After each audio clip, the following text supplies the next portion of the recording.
Salam dan bahagia Bapak Ibu Guru Penggerak. Bismillahirrahmanirrahim. Assalamualaikum warahmatullahi wabarakatuh. Perkenalkan, nama saya Rizfa Hasna. Di sini saya akan berbagi atau sharing tentang demonstrasi kontekstual modul 1.2 mengenai nilai-nilai guru penggerak. Fasilitatornya Ibu Julia MPD dan pengajar praktiknya Ibu Daniati SR Daniel. Oke, selamat menyaksikan.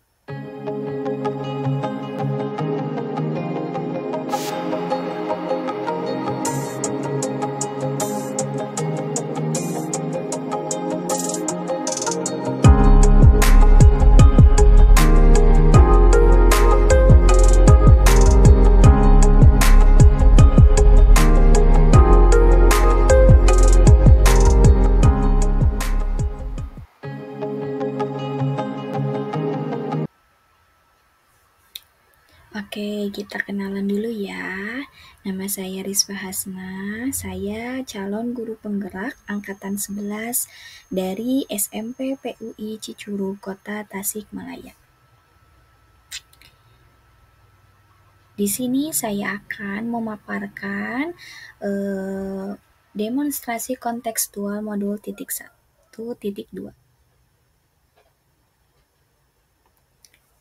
Nih, ada pertanyaan pemantik dari modul ini. Yang pertama, guru penggerak seperti apa saya di masa depan?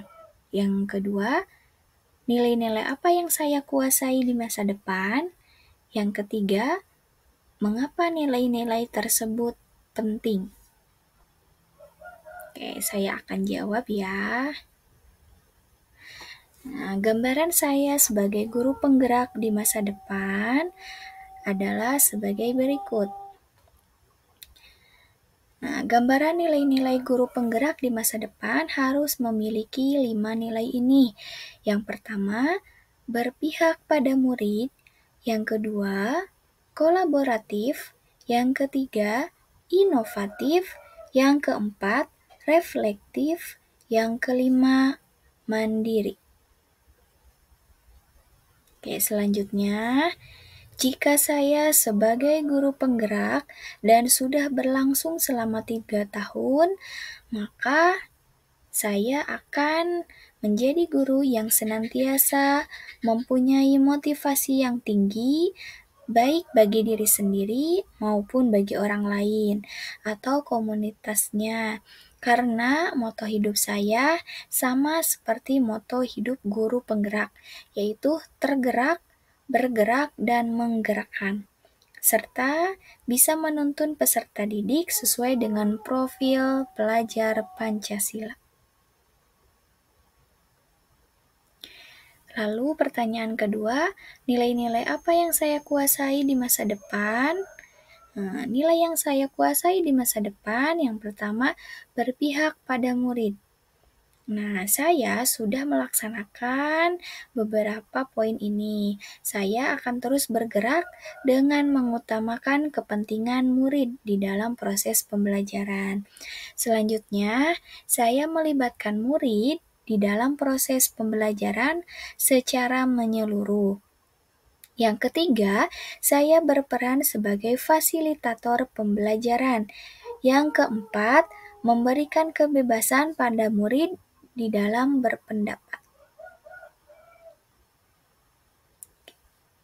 Lalu nilai apa yang saya kuasai di poin kedua yaitu mandiri.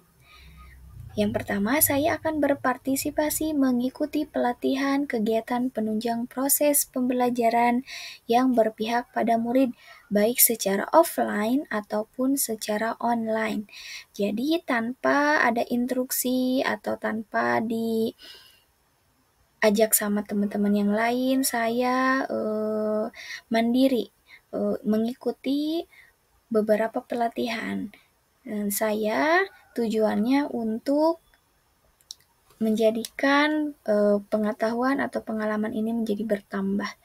Lalu yang kedua, saya akan memberikan motivasi dan dorongan kepada peserta didik supaya bisa tampil percaya diri dan ia bisa menjadi tutor sebaya di dalam proses pembelajaran kepada teman-teman yang lain. Jadi, setelah saya mempunyai motivasi, saya mengikuti berbagai pelatihan, saya juga bisa mengajak teman-teman saya supaya bisa saling belajar, supaya berpihak pada murid. Nilai yang ketiga yaitu reflektif, yaitu guru yang mau menerima masukan atau kritikan dari rekan sejawat.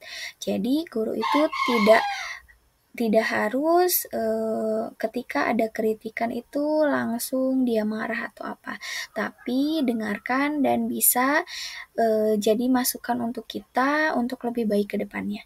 Lalu yang kedua, terus mengevaluasi diri terhadap apa yang telah dilakukannya dan dijadikan sebagai pembelajaran.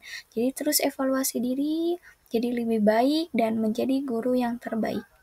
Yang ketiga, guru meminta umpan balik atau refleksi kegiatan kepada rekan sejawat, peserta didik, dan itu juga bisa dijadikan kebiasaan. Jadi, setelah kita melaksanakan proses pembelajaran di kelas, sebaiknya kita memberikan kertas satu lembar atau kertas umpan balik atau refleksi kepada peserta didik ataupun kepada rekan sejawat. Nilai yang ketiga yaitu kolaboratif. Yang pertama, saya mampu berkolaborasi dengan rekan sejawat terkait pembelajaran yang berpihak pada murid. Jadi, biasanya di sekolah kami itu selalu mengadakan diskusi dengan rekan sejawat yang lain atau dengan mapel yang lain, supaya pembelajaran itu bisa berpihak pada murid, bisa menyenangkan bagi murid. Nah, yang kedua, saya mampu berkolaborasi dengan rekan sejawat terkait pembelajaran yang berpihak pada murid. Yang ketiga, saya mampu berkolaborasi dengan orang tua, murid, masyarakat terkait pembelajaran atau program sekolah. Nilai yang ketiga yaitu inovatif. Nilai yang saya munculkan adalah yang pertama, memunculkan ide atau gagasan supaya pembelajaran lebih menarik dan menyenangkan. Yang kedua, guru harus bisa memanfaatkan perkembangan teknologi yang canggih supaya lebih maksimal. Lalu, kegiatan yang sudah dan akan saya lakukan adalah sebagai berikut. Yang pertama, berpihak pada murid. Ini adalah salah satu dokumen yang saya terapkan di sekolah yang berpihak pada murid. Yang pertama, melakukan pembelajaran yang berpusat pada murid. Jadi murid sebagai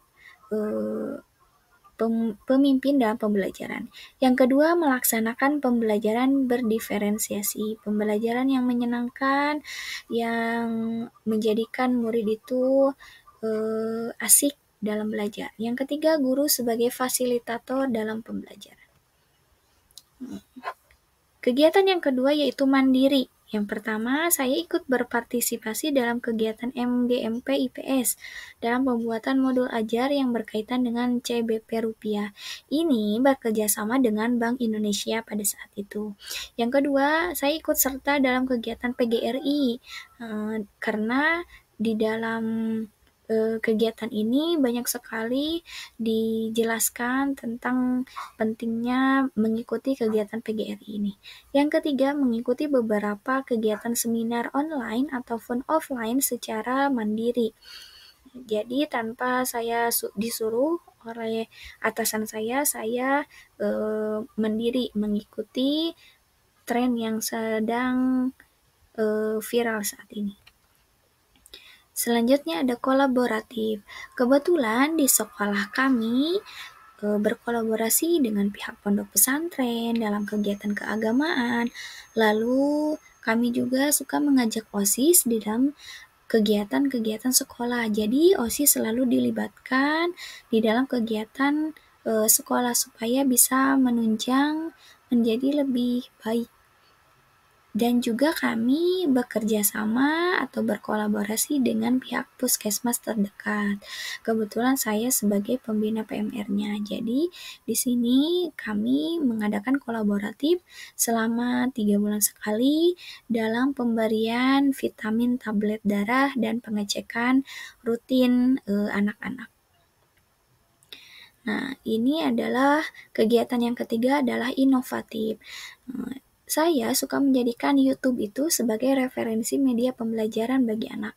Yang kedua, saya selalu membuat PowerPoint atau video menggunakan Canva. Yang ketiga, memasukkan kegiatan di sekolah ke channel YouTube saya. Jadi ini adalah 2 kegiatan atau 2 hasil karya saya melalui YouTube punya saya sendiri dan Canva punya saya sendiri juga. Nah, ini adalah closing statement yang saya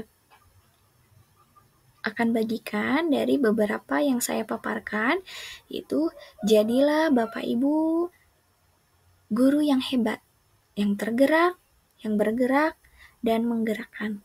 Karena sejatinya seorang pemimpin pembelajaran harus bisa menjadi coach bagi rekan guru yang lainnya, supaya bisa sama-sama memajukan kualitas pembelajaran yang berpihak pada peserta didik.